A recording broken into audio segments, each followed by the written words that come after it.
footage from the same angle captured someone returning to the crime scene, hiding under a white sheet. Continuing through the hours of footage from multiple different cameras, they finally hit the jackpot. Hey, what's good, YouTube? Check it out, check it out, check it out. Today, we have when the killer is literally caught on camera. Video, my bad. Let's get into that thing, boy. Let me make sure I'm recording right. Yes, we are. Let's get it. On June 4th, 2019, a heartbreaking phone call was received by the Randolph County Sheriff's Office. We've been trying to find her for the last few days, almost a week, and we've not heard from her. What is your name, honey? Butch Smith, I'm her son. We came to do a wellness check at her house. I think I found a body. Okay, honey, we'll get an ambulance out of that way, okay?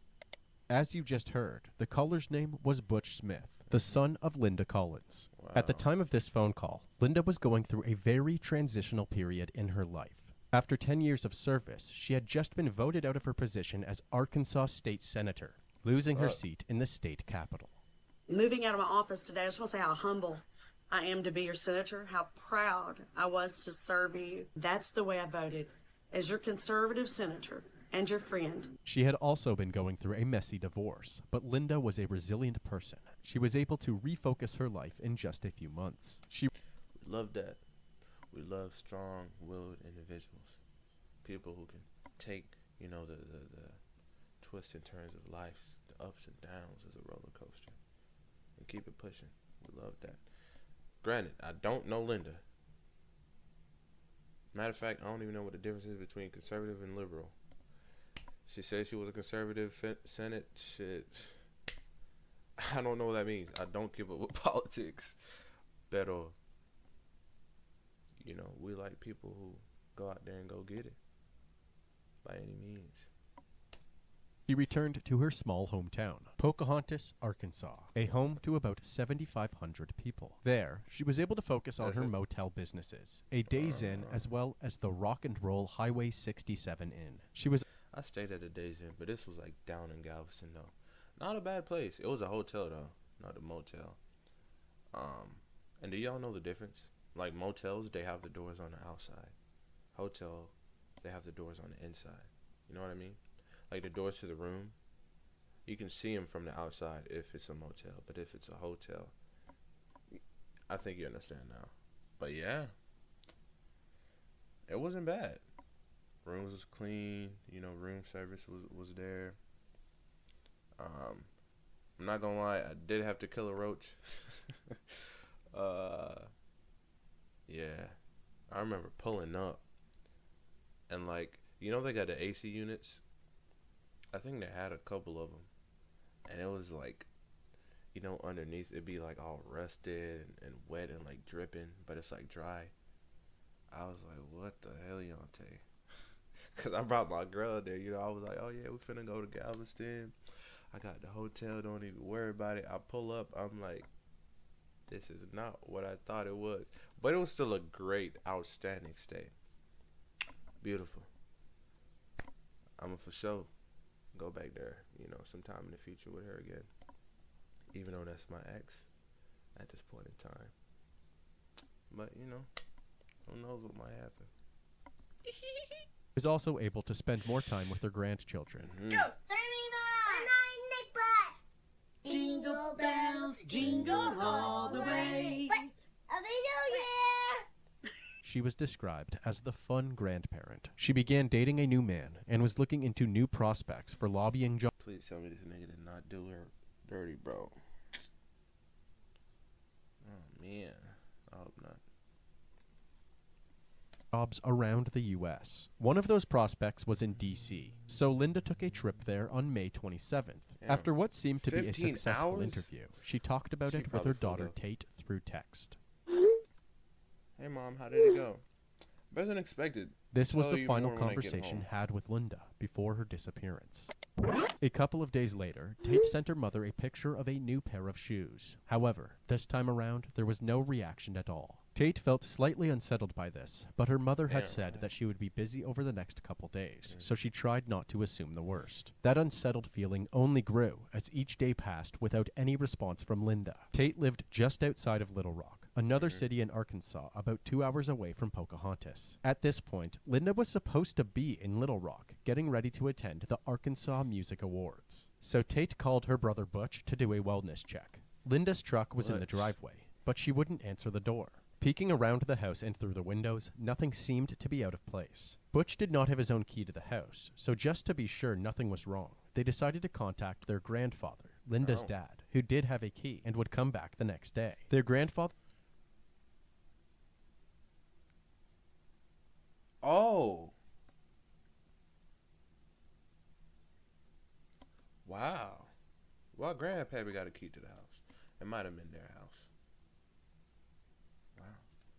was a bit more investigative. He tried opening the doors on her truck and noticed that they were unlocked, something highly unusual from Linda, who was Very. compulsive about keeping her vehicles locked at all times. He also tried the back door of the house and found that to be unlocked as well. He proceeded into the home, which was under renovation. He called out her name and checked every room and closet, but to no avail. However, in the kitchen was a large stain that darkened the floor. At a first glance, there were two things that this stain could have been from: coffee or blood. Linda was a heavy coffee drinker, so it was possible that she could have dropped a pot of coffee and not cleaned it up. But why would she not clean it up? Exactly. Either way, something clearly went wrong here. Butch was called to come help investigate the house as well, and he was there within minutes. After spending a bit more time investigating the house, they left out through the front door. As they left, their grandfather smelled something strange coming from the driveway. Beside Linda's truck were construction materials for the house, covered by a tarp. Butch went to take a look underneath the tarp, and upon lifting it up, a swarm of flies bombarded him. The smell was overbearing, like a decomposing dead animal. He looked back and saw his mother, lying face down with her arms above her head, wrapped in a blanket. He told I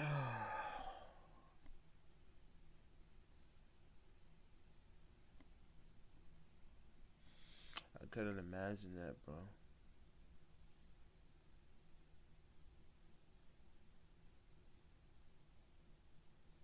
I would actually probably go insane. Imagine that, bro. Nah, actually, no. Let's not imagine that, honestly. Let's keep this surface level. his grandfather that he found her, and to Not stay trying to away get from the immersed. tarp, physically blocking him from moving toward it. That is when Butch called 911. Linda Collins Smith. We got a 911 call from a Butch Smith. The Randolph County Sheriff's Office responded quickly, arriving on the scene with body cams rolling and creating a border of crime scene tape around the house. They were joined by the Arkansas State Police soon after. Have y'all been inside the home? Yes, we have. We'll wait till my sheriff gets here, but yeah, we're gonna need in there. That's fine. And he Loki wearing the same shirt? I mean, it's probably his favorite shirt, you know. Fit him well, fit him right. Grandpappy I'm talking about. I could be tripping though. Hold up.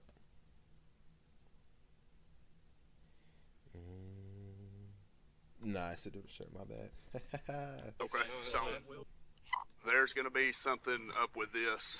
We are gonna need CID out here.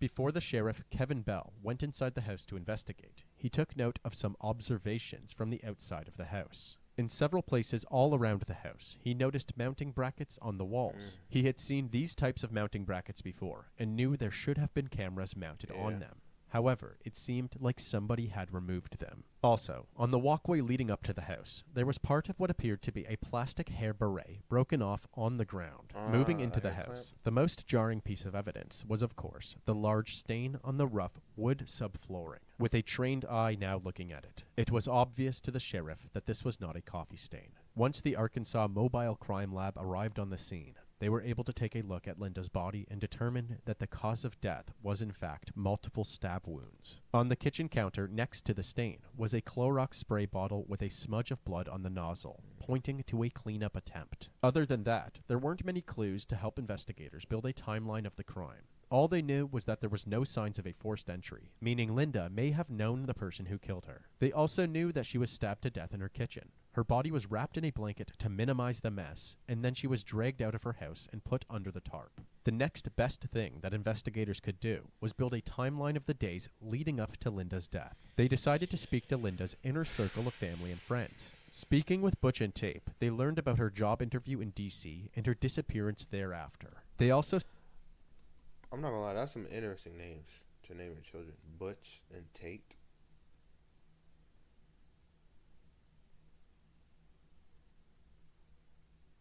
What's her last name? Collins? Tate Collins? Butch Collins? Nah, Butch Smith.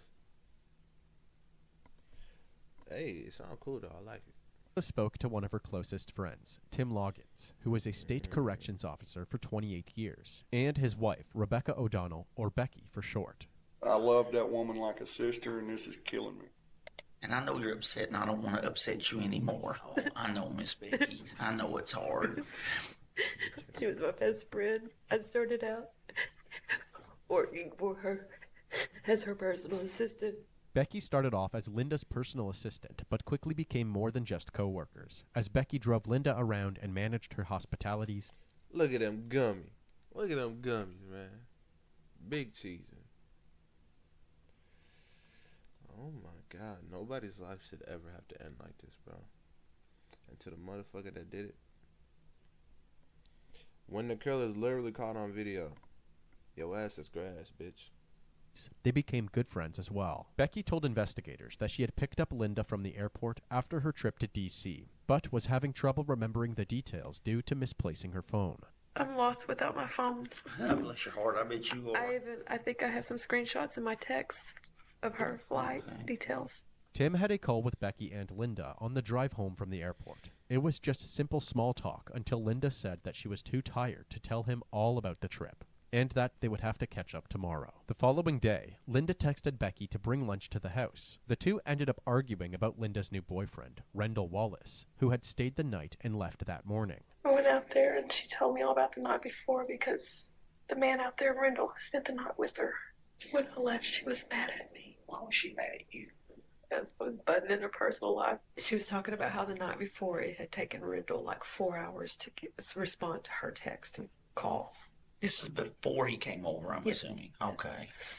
And she was kind of upset about it, and I told her she had no right to be upset.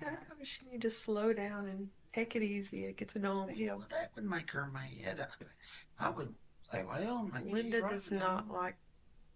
Well, she's a senator. She's used to telling people what to do, not getting told what to do. Low key. Low key, though. Really is. She really is. You know, she was wondering if he had been with somebody else, and that's why he wasn't responding.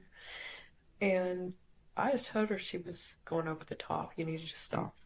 Later on, Becky ended up calling Linda with the hopes of making amends, but the two only ended up arguing yet again. She said something about, well, I may just go over to Rendell's or something like that. And I said, I thought you didn't want me in your personal stuff. Don't tell me. And she hung up on me. After this call, Linda was scheduled for a meeting at her hotel, but she didn't. Damn. Damn. Y'all too old to be fighting like this, bro. Y'all grown. Shit. Show up. With this information, the next logical person to look into was Rendell. Even Tim backed up Becky's story about Rendell. You know, he was probably the last person to see her. When investigators started asking around about Rendell, they quickly found out that he wasn't exactly a new guy at all. She had told Tim that before her marriage with her ex-husband, Phil Look at you, Linda. Rest in peace. Smith, she was actually seeing both men at one point. Eventually, she made her choice to pursue her relationship with Phil, but she went on to regret that decision. Just a couple of weeks before her death, Linda and Rendell reconnected and instantly took to each other. It just picked up and we was just happy to be with one another, you know. The detectives learned that Linda... Damn, what a fucking story. Now, we really don't know where this is going. Honestly, I'm still in the blue. Like, who did this? Yes, Rendell's the last person to see her, so it's like leaning more towards that. But then you have Becky and Tim. You know, their stories correspond with each other, and they're basically, to an extent, pointing the finger at Rendell. So it's like, what if it's them? What if Becky's fake crying? I don't know. But bro, imagine that. Like, you know, you with this girl, you love this girl, man, and something happens, she decides to go with another man. They get married, have kids, you know, grow old, and then one day she like, man, fuck this nigga. I should have went with, you know what I'm saying? Then she hits you up, and it's like nothing ever happened. I don't know if that could be me. I mean, it sounds beautiful, you know, like in love at first, and then apart for some time, and then they just came back together again. But it's like, no. Had whole kids, grown ass kids now, so like a good 20 years. Oh fuck. I don't know. But I only brought that up because, you know, that's kind of somewhat my situation. You know, it's still a girl that I got on my heart, you know. We dated for a couple years, more than 2, and separated now. And my hopes and my dreams is to rekindle. But will that be 20, 30 years down the line? Fuck.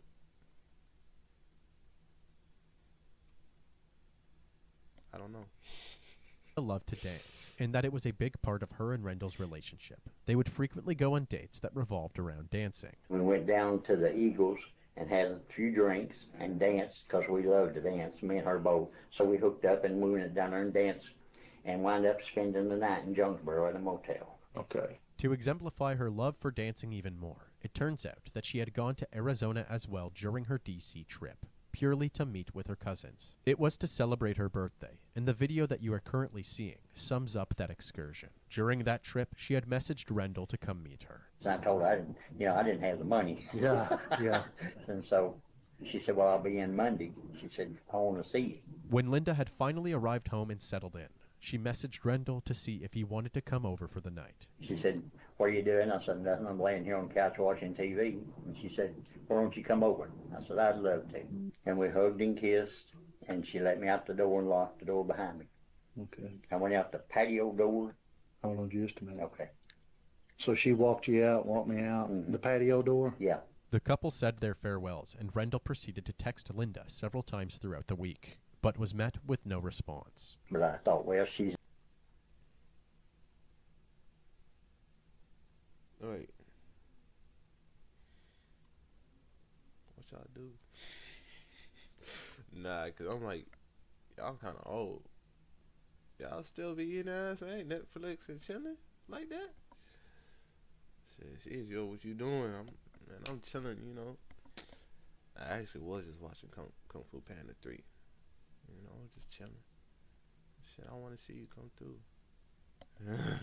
Say less. But then it's like, y'all ain't even spend the night. Like, come on, man. You supposed to, you know what I'm saying?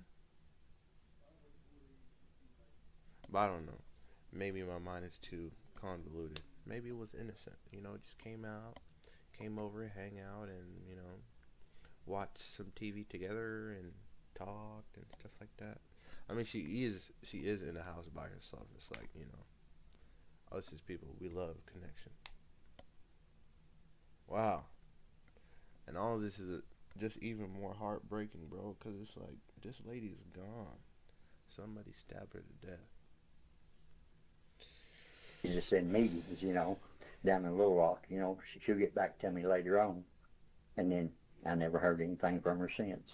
The detectives were getting mixed stories from Becky and Rendell. Becky said that after their argument, Linda went on to spend more time with Rendell. Rendell said that the last he saw of Linda was kissing her goodbye at the doorstep.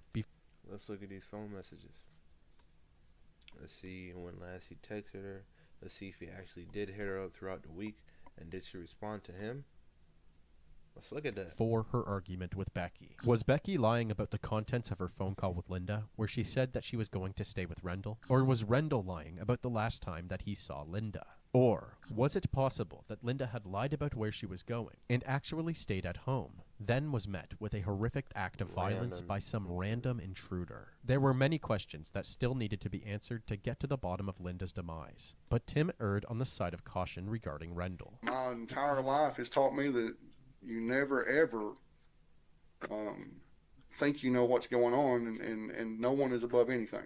Rendell's house was up in the hills, in the middle of nowhere with no cell service. So if Linda had gone up there after her and Becky's argument, it would make sense that nobody could get a hold of her. But Rendell wasn't the only man in Linda's life whose name kept popping up. When the EMTs had first talked about Butch to his grandfather, they had mentioned that Linda was recently divorced to a man named Phil Smith, and that information was then passed on to the police. Well, he said that her and Phil just recently divorced. Okay.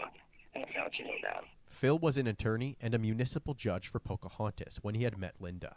He quickly became a father figure to Butch and Tate, who were in elementary school at the time. What? Linda? Ah, so you got around, huh? She was one of them buck wild girls back in the day. So you telling me she already had Tate and Butch with some other nigga. Then she met Phil when Tate and Butch was in elementary school. She was also talking to Rendell at the same time. She married Phil. Years passed. They divorced. And then she hit Rendell back up. What the fuck? Hey, man. That's low-key how it go, though. You know what I'm saying?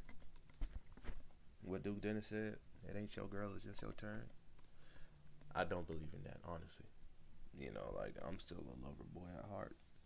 I know, you know, what's out there for me is for me and only me. You know what I'm saying? If she leave, then it wasn't for me.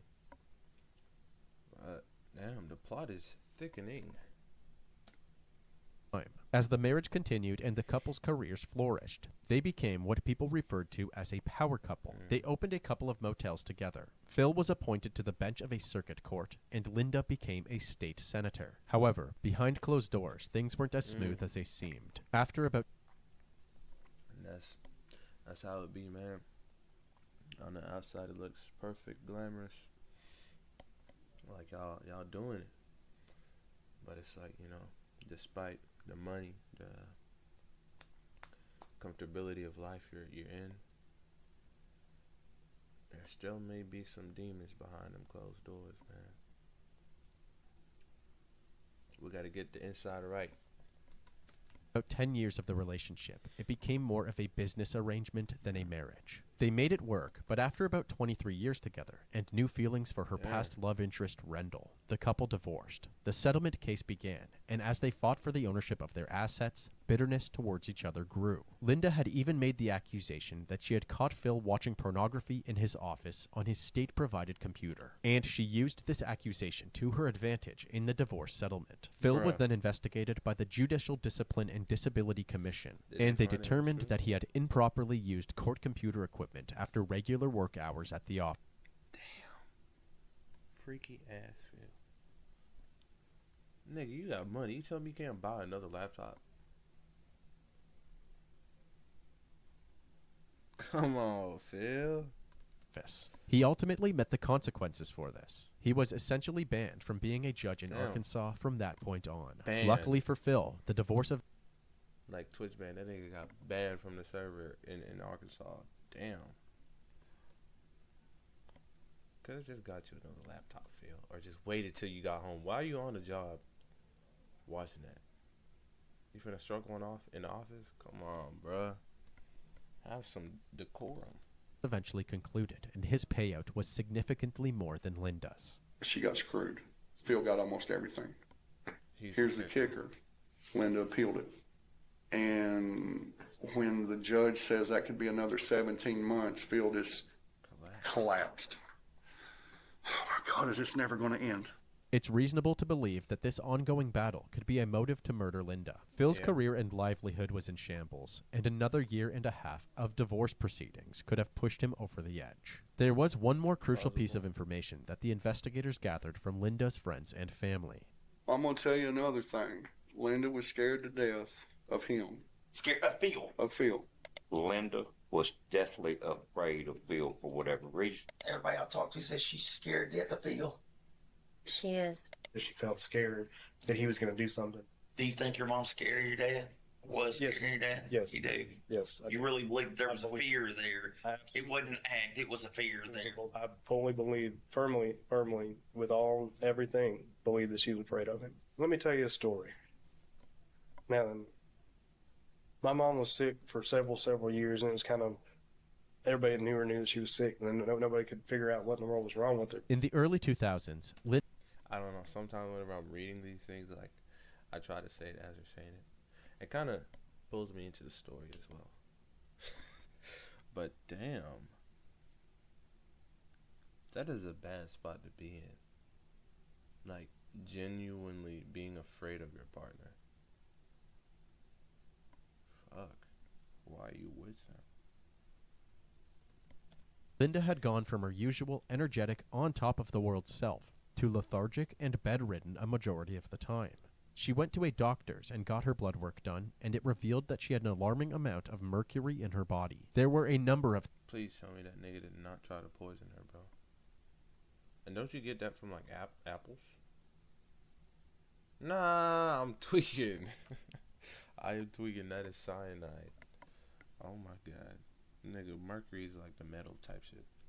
Theories about where this mercury could have come from. If her body wasn't processing mercury properly, it could have come from eating fish, but Linda rarely ate fish. It also could have come from her fillings, but the sheer amount of mercury in her bloodstream made that unlikely as well. Phil? The doctor said it was almost as if she had drunk a thermometer, with no clear explanation as to... Nigga. I didn't even know you could drink them niggas. I didn't even know mercury was in thermometers.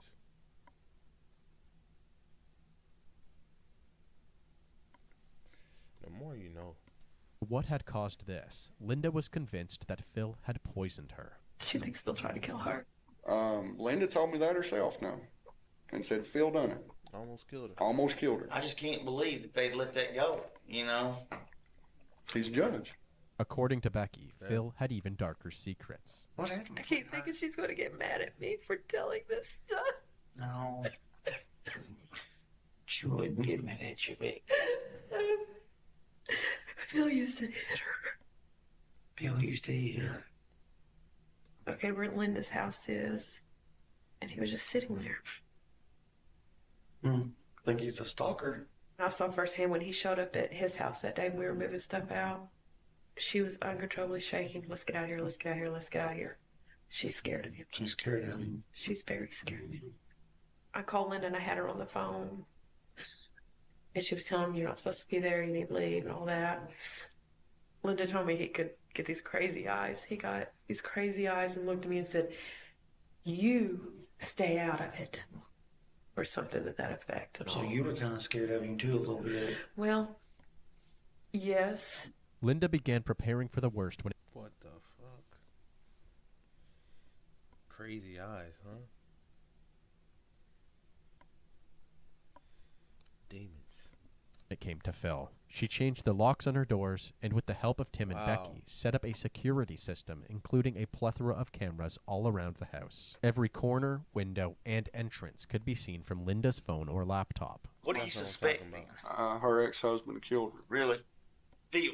Yeah. Sheriff Kevin Bell spoke to Phil over the phone, and Phil simply denied the notion that he had killed Linda. With the publicity of the case, he even sent a written statement to NBC News saying that he denied the accusations made against him. He stated, "I have not heard that Linda accused me of trying to poison her with mercury. I certainly did not do that. The divorce was unnecessarily bitter, but I was never physically violent or emotional towards Linda." He also said, "I never stalked Linda at her home, work, or any other place." While the questioning of Linda's inner circle was certainly helpful, it was mainly resulting in only rumors and accusations without any hard evidence. As the investigation pushed on, 2 memorials were held for Linda. One in the state capital, Little Rock, where colleagues and political allies alike could attend and pay their respects, and one at a local church in Pocahontas, specifically for close family and friends. At the one in Little Rock, many of the attendees wore red, Linda's favorite color. Linda was a part of our weekly Bible studies, and we had great interactions with her. And it's a privilege and a pleasure to with her family and friends. I think that. Oh, Father God, thank you for the Close your things that eyes, have bro. turned out this morning and showing love for Linda. Linda had a core set of values that made up who she was. She lived them out and stood firm. Bro, Who set up the sound system? Or why is the audio so bad? What's going on, bro? Phone on them, no matter the clock. She was the same person behind closed doors as she was outside.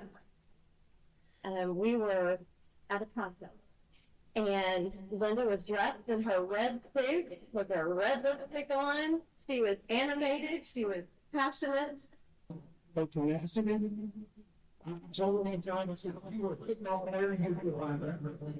doubt.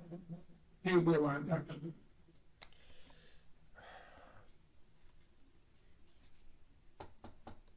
Before I say what I'm about to say, I don't even know, like, how I would even go about doing this. At this point in my life, I haven't experienced any, like, close death in the family. Like, you know, I still got my grandparents on both sides. Family's good, taken care of. And it's like, bro,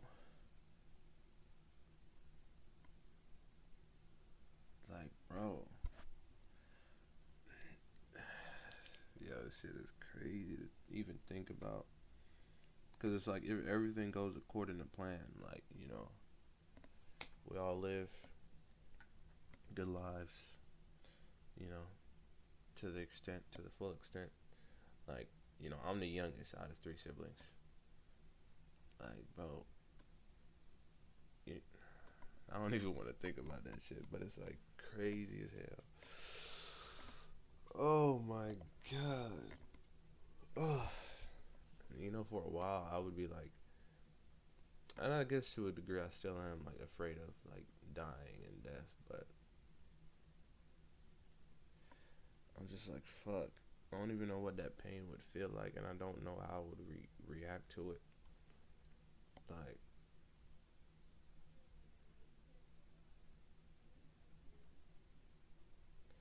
I don't know. I don't know. Oh my gosh. And it's like, now I will read a statement prepared by the family. Imagine you're talking so highly of someone, but, like, they're gone. It's like you're reliving old memories, but, like, that's it. You can't talk to them. Like, I don't know. There are a couple of questions, the best that I can. The family thing. We want to thank everyone for the outpouring of love and prayer during this very difficult time. We ask for your understanding in being unable to speak about the ongoing investigation involving Linda Pond.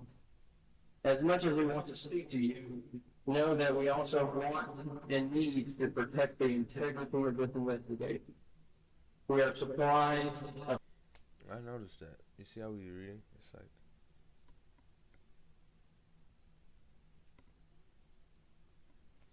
that is a good way to read, though, you know. Reading what you're saying while also making eye contact with kind of each side of the room. You're not just, it's kind of like a flow, a strategy. Upset, angered, and saddened by this event. I'm lost for words in describing the feelings and emotions that we're currently feeling. She was always there to listen and to try to help where she could. She would always go above and beyond for people in need. At this time, her family is not taking questions and directly go to the investigating proceedings. In the time between the first and second memorial, Tate did some investigating of her own and was able to gain access to her mother's email. Linda's email was linked to her home security system, so anytime movement was captured on the cameras, she would be alerted. Looking through her inbox, Tate discovered that on the day her mom was likely murdered, there were several alerts. She informed the detectives, who were able to gain access to Linda's security system account in hopes of reviewing the camera footage. However, someone had logged into Linda's account the same day as her her murder and deleted any footage from that day. Whoever did this was likely the same person who removed the cameras themselves, anything to cover their tracks. The detectives proceeded to contact the company behind Linda's security system and issued them with subpoenas and search warrants. 2 days later, a package arrived at the police department containing a flash drive with all of the footage that was stored in the cloud from Linda. What the fuck?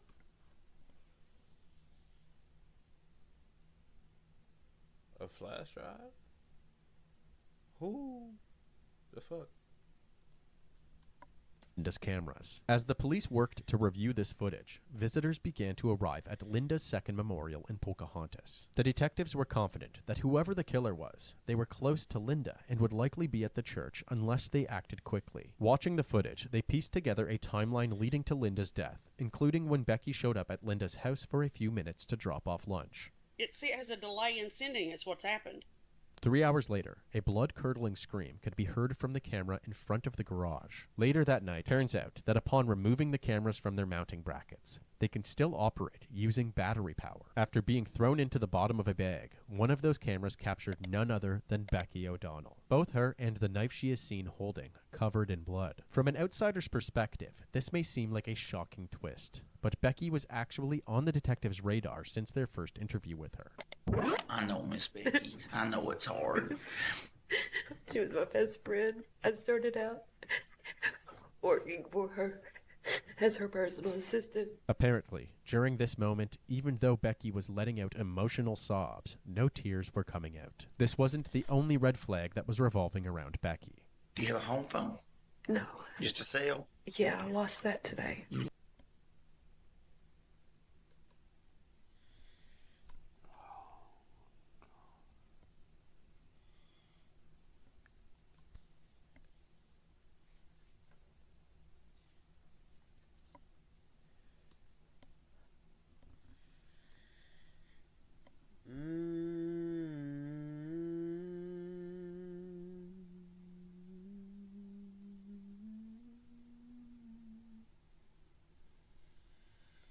Same shit that I was talking about at the beginning. Becky and her husband was like pointing the finger at Randall, and I was like, I don't know. And then we had that tirade of like everybody being like, oh yeah, she was scared of Phil, and Phil this, Phil that, fill my ass up. And you know, but that did kind of like take me back a little bit when she was talking about her phone, and she was like, oh yeah, like I'm lost without my phone, and like you just so happen to lose it when, you know, like we need it the most. You saying that you were texting her and all this and that.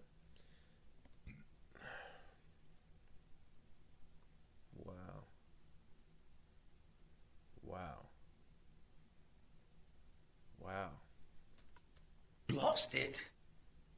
Today? Becky had allowed the investigators to look at her phone records to help build a proper timeline. Her records indicated that she had actually used her phone throughout the time that she said that she had lost it. There were also discrepancies between her statements and Tim's. Tim said that since Linda's disappearance, Becky had been going over to the house nearly every day. Becky's been going by our house about every day, knocking on the door and, you know, calling her and texting her and, hey, you know, answer, we're getting worried. Meanwhile, Becky somehow couldn't recall which day she had been back to the house. What day was that you went back to her house? I don't know. It seemed as if she didn't want the investigators to know that she was going back to the crime scene frequently. As the investigators learned more about Becky, they found out that this wasn't the only time that Becky had been caught up in somebody's murder plot. In 2007, she had faced accusations of plotting to have her now ex-husband murdered. One of the couple's friends had alerted him that she was offering $50,000 to have somebody kill him. But Becky explained to the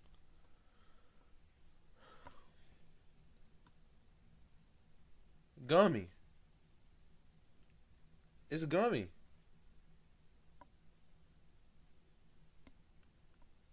Killers come in all shapes and sizes and models and specs. Look at this bitch. She don't look like no fucking killer. Come to find out, she tried to get her ex-husband offed. 50 bands.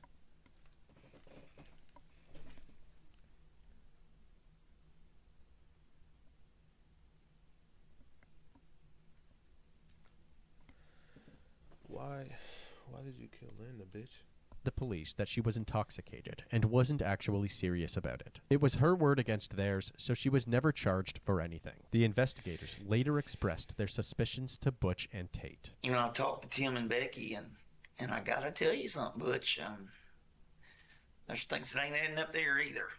I felt like for a while there was something fishy between the two of them. I'd never heard of these people until divorce time, and all of a sudden they were all up there in their business and helping move furniture and do stuff, and I'd never met these people before. None of these strange inconsistencies, nor her past actions, could explain what Becky's motive might have been for killing Linda. The detectives kept probing Butch and Tate, and they learned that... Now, let me say what I gotta say, so y'all know this ain't... But it's always... That's why I'm always wary of, like, new people. Coming into, like, people that I know. You know, coming into their lives. You know, not that I'm against, you know, like, oh, making new connections and this and that. But it's like, bro,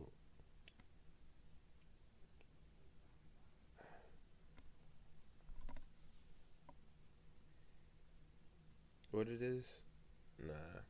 What is that saying, though? Like, I'll rather stay with the devil that I know? Something like that. I don't know. But it's like, bro, you going out there, you know, making new connections, like, you never know who that person is. You don't know their past.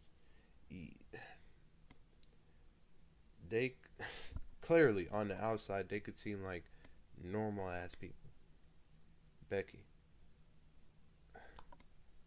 But behind that, behind the veil of what you see is darkness, evil. And it's like, bro, anytime, you know, especially with my ex, I remember she made this new friend at school, and I don't know, it was just me actually being paranoid though. But I was like, bro, I don't know this girl, you don't know this girl. I mean, y'all hitting it off, she's nice, you know, y'all helping each other out with like schoolwork and shit like that. But I'm like, I don't know, still for me, I was like, I don't know. And it's like seeing Butch in this same scenario, like he never met these people, then all of a sudden once, you know, it's divorce time, and you know, to a degree maybe it's like, oh well, she might win the case, she might get some money. Now they're coming around and in the weeks leading up to Linda's disappearance, they had noticed money coming out of their grandpa's bank account. My grandpa. Gosh, bro, it's always about fucking money.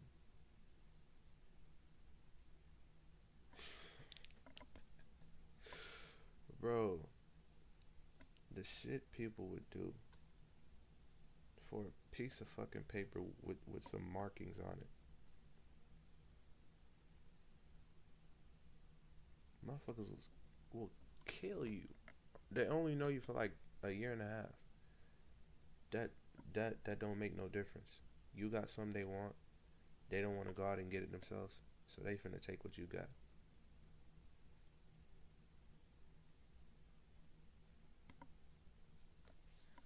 Y'all be, bro, I be telling y'all, bro. Y'all be careful, dude. Go out here rubbing shoulders with all different types of folks and shit. You don't know them niggas, bro. If you didn't grow up with them, you don't know them. You might think you know them, but you don't. Oh my God. I just recently started seeing money coming out of his account that he didn't authorize. My mom wouldn't just take from my grandpa. That's not something that she's ever done. According to Becky, Linda trusted her so much she would allow her to manage any financial business, including signing her name on checks. Linda.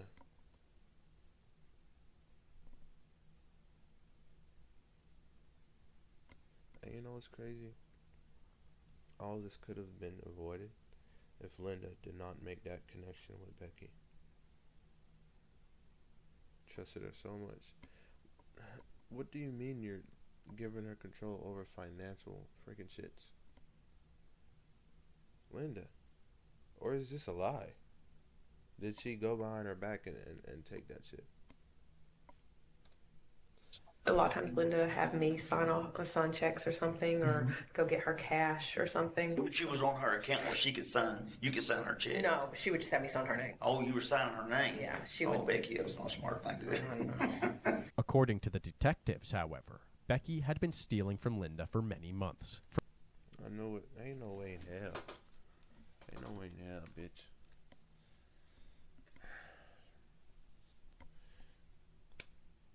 Young Ma said it best, or Young M.A. Get money, act broke. That's a motto I apply by. Like, bro. People would be like conniving and mischievous and just waiting, plotting.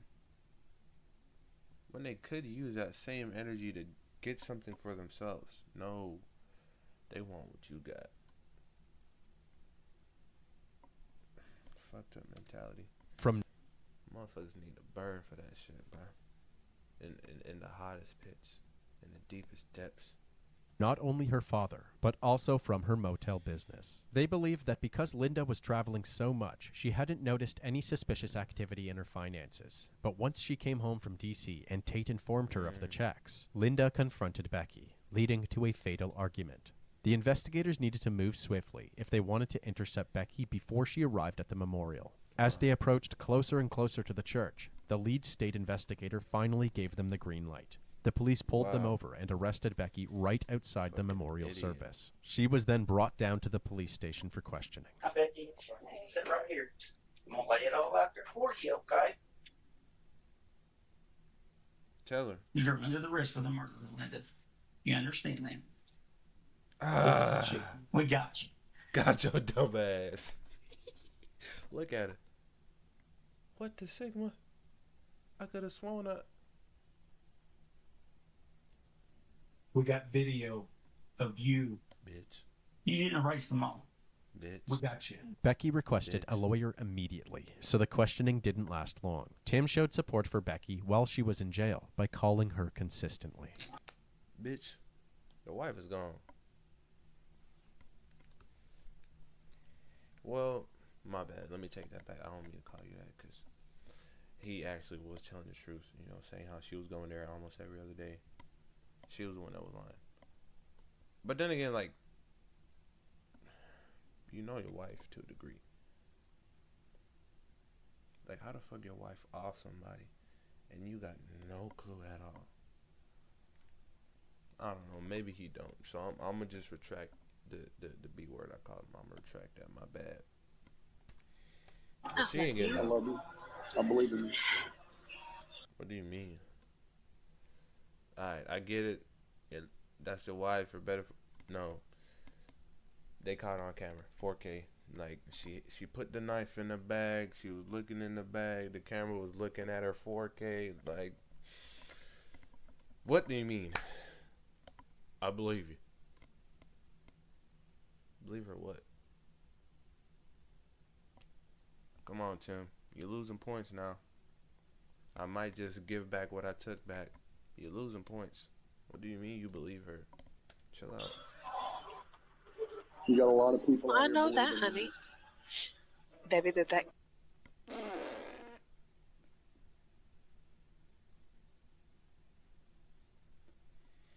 Look at this bitch. She going through it in there, bro.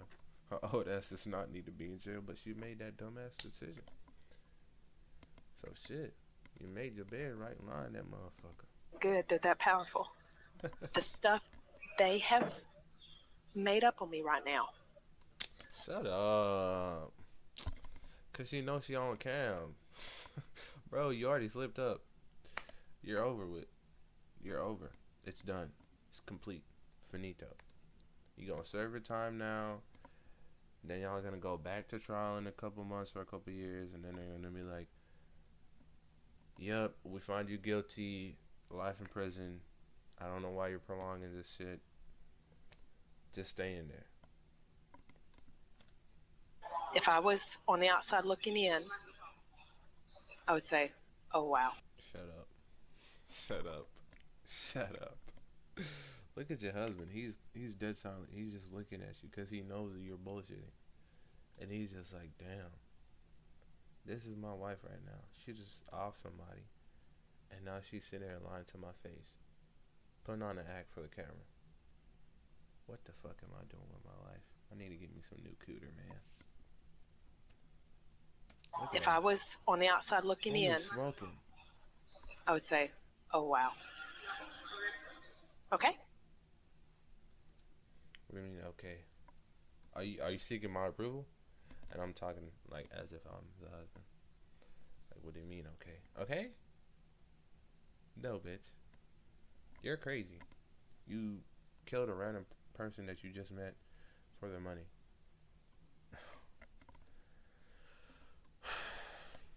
And it's, you met this random person, you started stealing from them. Not even just them. They grand. You started to steal from their parents. And then they find out, they confront you about it. And you're awful.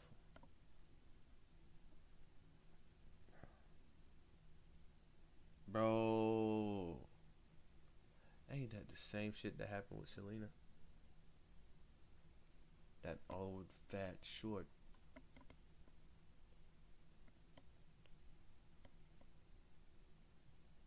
She was in charge of the money. Started stealing. They found out. Oh my gosh. It's so crazy.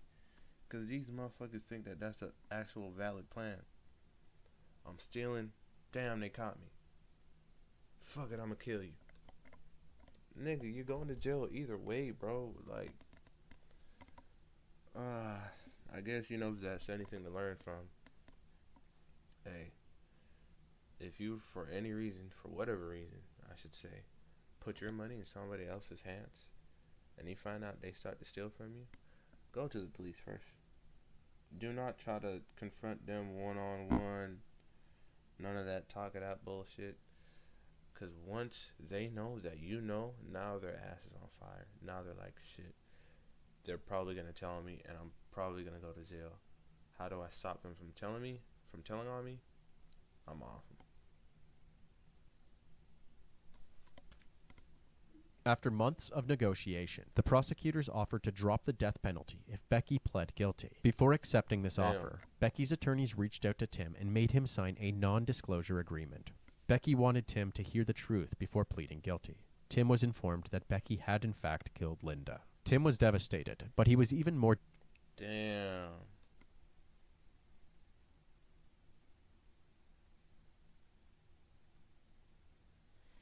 Damn, bro.